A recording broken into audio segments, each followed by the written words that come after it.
ఏమిటిది? నీకోసమే ఎదురు చూస్తున్నాను. నాకోసం? మరింకెవరి కోసం? నువ్వేగా నా తొలి మగాడివి. నీకు నాకు ఏమిటి సంబంధం? తెలీదా?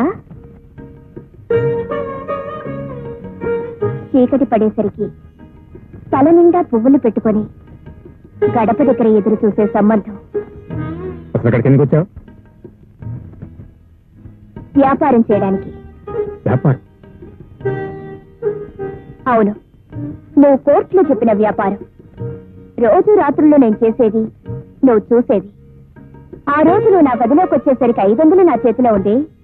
ఆ వ్యాపారం. ముందు ఇక్కడి నుంచి బయటకు వెళ్ళు. ఉన్న మార్కెట్ నింతా పాడు చేశావు. ఇంకెక్కడికి వెళ్ళను? అరే, అదే కుర్చీ ఇక్కడే ఉంది. సాయంకాలం అయ్యేసరికి మనిద్దరం ఇదే కుర్చీలో కూర్చొని చిలకా గోరింకల్లా చుక్కలు చూస్తూ తెల్లవారులు మాట్లాడుకునేవాళ్ళం. మన మాటలు పూర్తయ్యేసరికి సూర్యుడు వచ్చేసేవాడు కదూ. అరే, గొడుగు, మన గొడుగు. ఆహా, మన ప్రేమ బంధం, జన్మ జన్మల బంధం, రుణానుబంధం, నీకు నాకు ఉన్న అనుబంధం, విడదీయలేని గొడుగు బంధం. ఎండలో వానలో రాత్రి పగలు ఇదే గొడుగు కింద అడుగుల్లో అడుగు వేసుకుంటూ తిరిగేవాళ్ళం కదూ. అరే, మంచం.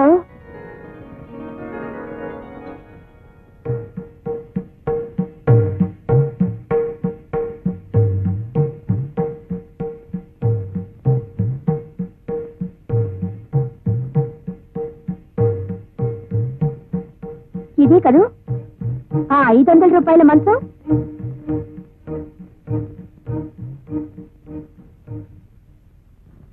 నేను ఇక్కడ పడుకున్నాను, అతను అక్కడ పడుకున్నాడు. ఈలోగా నువ్వు తలుపు తీసావు. ఆ కుర్రాడు నిన్ను చూశాడు, భయపడి అడ్డించి పారిపోయాడు. అతనిచ్చిన డబ్బులు నా చేతిలో అలా ఉండిపోయాయి కదూ.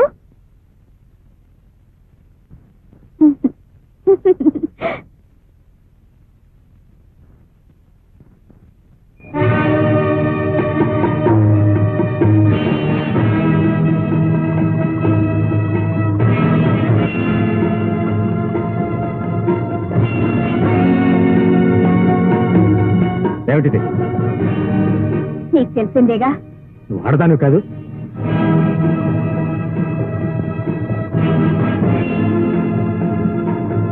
ఆడదన్నా? నేనా? కాదని నువ్వేగా చెప్పావు కోర్టులో. ప్రేమించిన వాడిని మోసం చేశానని, మరొకటితో తిరుగుతున్నానని. చూడు, నీ గురించి నాకు తెలియదు. నీకు అన్యాయం చేయాలని ఉద్దేశంతో మాత్రం ఆ పని చేయలేదు. తెలియని వాడివి నా గురించి తెలిసినట్టు, నాతో కాపురం చేసినట్టు 10 మందిలో ఎలా చెప్పావు? అది నా వృత్తి. నువ్వు డబ్బు కోసం ఏమైనా చేస్తావు కదూ. సరే, నన్ను ఇప్పుడు చంపాలి. ఎంత తీసుకుంటావో చెప్పు. అది నా వృత్తి కాదు. ఇప్పుడు అంతకంటే తక్కువేం చేశావు? పండంటే బ్రతుకును నాశనం చేశావు. అసలు నన్ను ఎరుగుదువా? నన్ను ఎప్పుడైనా చూసావా? నన్ను చూడకుండా, నా గురించి తెలియకుండా ఎందుకింత దారుణాన్ని కొడిగట్టావు? నన్నెందుకు బజార్దాన్ని చేశావు? ఇప్పుడు ఎలాగూ నా బ్రతుకు బజార్న పడాల్సిందే. అందుకే ఆ బజార్ బ్రతుకు నీతోనే ప్రారంభిస్తాను. ఆ రోజు 500కి ఎవరితోనో పడుకున్నానన్నావు. అది అబద్ధమని నీకు తెలుసు. ఆ అబద్ధాన్ని కోర్టులో నిజం చేశావు. ఈ రోజు నుంచి దాన్ని నిజం చేసి బ్రతకాలనుకుంటున్నాను. ఆ బ్రతుకు నీతోనే ప్రారంభిస్తాను. 500 నువ్వివ్వక్కర్లేదు, నేనే నీకు ఇస్తాను. పోనీ కదా. ఇదిగో, ముహూర్తం పెట్టు. దేనికి సిగ్గుపడతావు? నాకు నేను సిగ్గు నీకెందుకు? అసలు సిగ్గనే పదం నువ్వు విన్నావా? దాని అర్థం ఏమిటో నీకు తెలుసా? కనీసం నీకో చెల్లి కూడా ఉండుండదు. ఉంటే తెలిసేది సిగ్గేమిటో, దాని అర్థం ఏమిటో. బహుశా నీకు తల్లి కూడా ఉండుండదు. ఉంటే తెలిసేది ఆడదాని విలువేమిటో. నీలో రక్తం కూడా ఉండుండదు. ఉంటే తెలిసేది లోన బాధ ఏమిటో. నీ ఒంట్లో నీరు కూడా ఉండుండదు. ఉంటే తెలిసేది కన్నీరంటే ఏమిటో. వెధవ డబ్బు కోసం అబద్ధ సాక్ష్యాలు చెప్పి ఇతరుల జీవితాలు నాశనం చేయకు.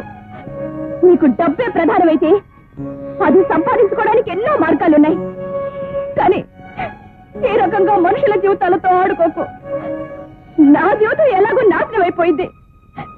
భవిష్యత్తులో అయినా ఇంకే ఆడపిల్ల జీవితంతోనూ ఆడుకోకు.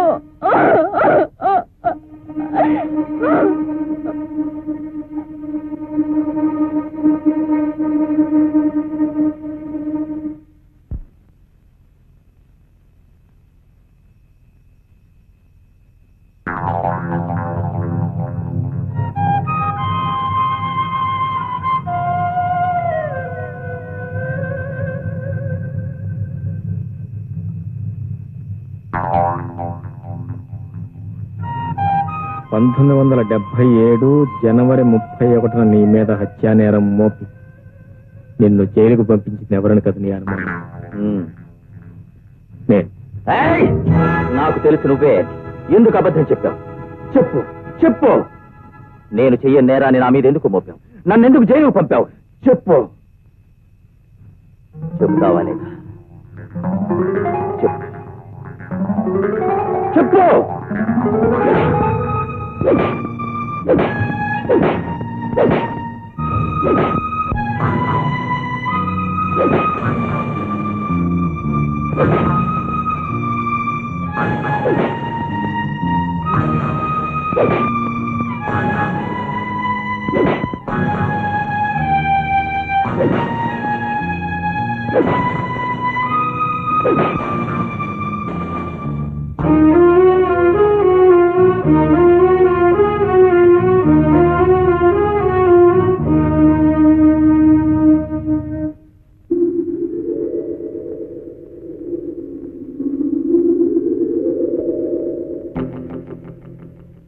కనీసం నీకో చెల్లి కూడా ఉండుండదు. ఉంటే తెలిసేది సిగ్గేమిటో, దాని అర్థం ఏమిటో. బహుశా నీకు తల్లి కూడా ఉండుండదు. ఉంటే తెలిసేది ఆడదాని విలువేమిటో. నీలో రక్తం కూడా ఉండుండదు. ఉంటే తెలిసేది లోన బాధ ఏమిటో. నీ ఒంట్లో నీరు కూడా ఉండుండదు. ఉంటే తెలిసేది కన్నీరంటే ఏమిటో. వెధవ డబ్బు కోసం అబద్ధ సాక్ష్యాలు చెప్పి ఇతరుల జీవితాలు నాశనం చేయకు. నీకు డబ్బే ప్రధానమైతే అది సంపాదించుకోవడానికి ఎన్నో మార్గాలున్నాయి. కానీ ఏ రకంగా మనుషుల జీవితాలతో ఆడుకోకు. నా జీవితం ఎలాగో నాశనం అయిపోయింది. భవిష్యత్తులో అయినా ఇంకే ఆడపిల్ల జీవితంతోనూ ఆడుకోకు.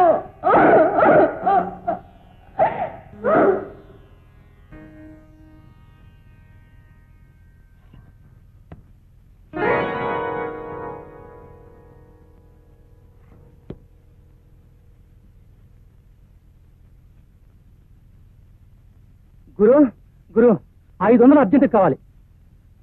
మంచి మూడ్ లో ఉన్నట్టున్నాడు. ఆ డబ్బు ముట్టుకోవద్దు. ఏమిటి గురు? అది పాప సొమ్ము. దాన్ని ఎక్కడే చేర్చాలి అక్కడికే చేర్చాలి. ఎక్కడికి చేరుస్తావు గురు? ఆ పిల్ల దగ్గరికా? ఇంకెక్కడి పిల్లలే గురు. మన కేసు అయిన తర్వాత నిద్రమాతలు మింగిందట. కేసు సీరియస్ అట. హాస్పిటల్లో చేర్పించారట. బతుకుతుందో లేదో అనుమానమే.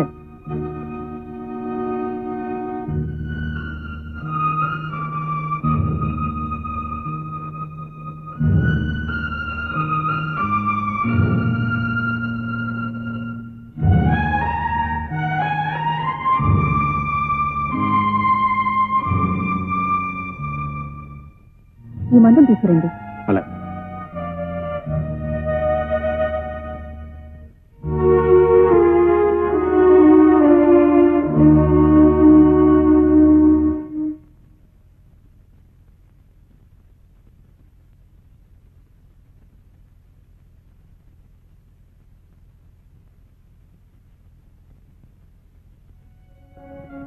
డాక్టర్ ఎలా ఉంది?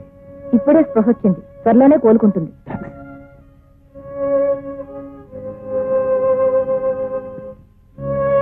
ఏమండి ఈ బిల్లు వీకెండ్ లాగా పే చేయాలి.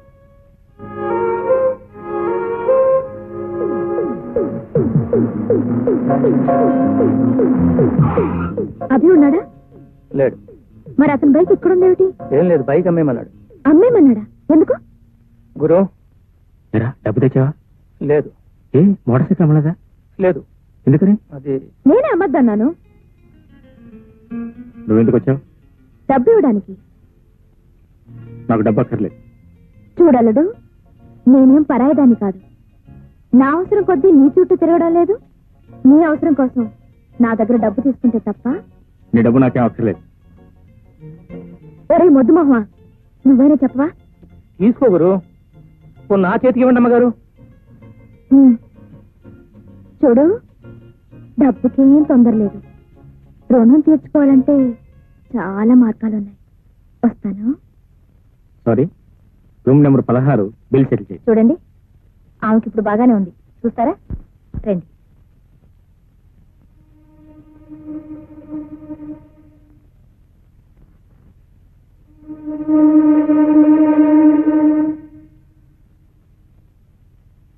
ఏమండి, ఆవిడకి స్నానం చేయించాలి. మార్చడానికి బట్టలు పంపించండి. అలాగే. ఆగో, ఇక్కడికి ఎందుకు వచ్చావు? నన్నేం ఉద్ధరిద్దామని? నేను చచ్చిన తర్వాత నా శవాన్ని తీసుకెళ్లి వ్యాపారం చేద్దామనా? ఏమిటమ్మా? డాక్టర్, అతను ఇక్కడి నుంచి ముందు బయటకు వెళ్ళిపోమని చెప్పండి. అతను ఒక్క క్షణం ఉన్నా నేను భరించలేను.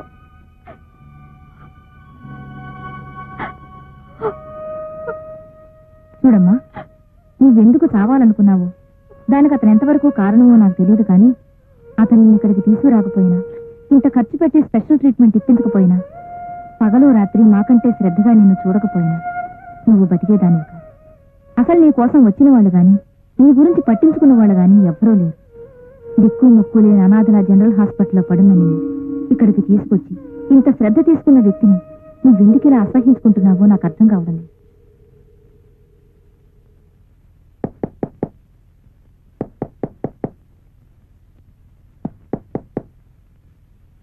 ఎవరు? Hello hello, can I meet the lawyer? Can I meet the lawyer in the bond? What is this nonsense? What is why? Sorry, Rajamandri, Kakinada, Sakarata, America, London, Paris, West way, West bus standard. What is why? చూడండి, మీరేం మాట్లాడుతున్నారో నాకేం అర్థం కావట్లేదు. ఎంతక్క తెలుగులో మాట్లాడుతున్నావు కదా, పెద్ద అమెరికా నుంచో రష్యా నుంచో దిగొచ్చాడు ఇంగ్లీష్ లో మాట్లాడుతున్నావు ఎందుకు? తెలుగులో మాట్లాడు. లాయర్ గారు ఉన్నారా? ఎందుకు? ప్రైవేట్ గా మాట్లాడాలి. ఏంటే నువ్వు ప్రైవేట్ గా మాట్లాడేది? పబ్లిక్ వైఫ్ నేను ఇక్కడ ఉంటుండగా. చూడండి, ఇది మీతో ప్రైవేట్ గా మాట్లాడతానంటుంది. ఇదిగో చూడండి, అదే గిది పిచ్చి పిచ్చిగా మాట్లాడారంటే మరి అది ఉండదు. ఏంటంటే నువ్వు ఏం కావాలి మీకు? నేను లాయర్ గారితో మాట్లాడాలి. లాయర్ నేనే. లాయర్ స్వప్న గారితో మాట్లాడాలి. ఆ స్వప్నకి తండ్రి నేనే. కేసు విషయం ఏదైనా మాట్లాడాలంటే మాట్లాడడానికి ఇదే వస్తండి. నువ్వు బాయకండి.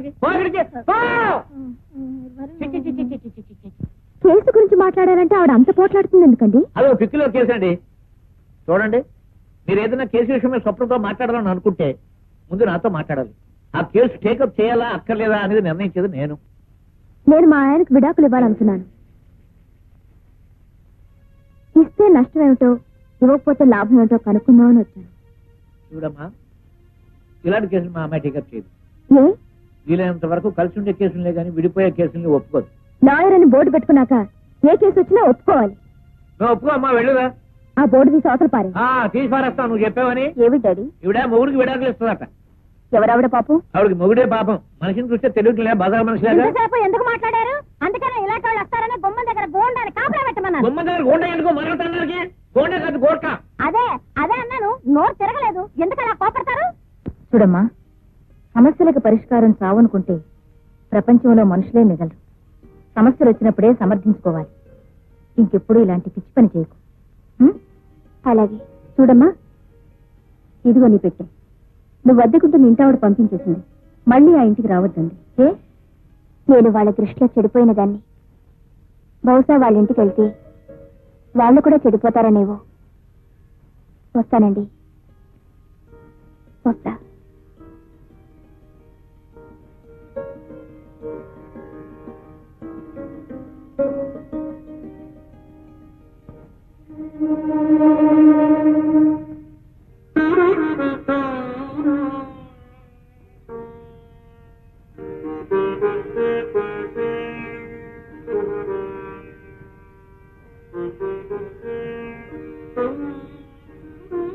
నీకెంత ఖర్చయింది?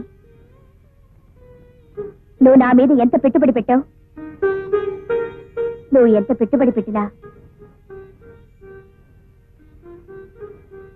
నా దగ్గర ఉంది ఇది. చూడండి,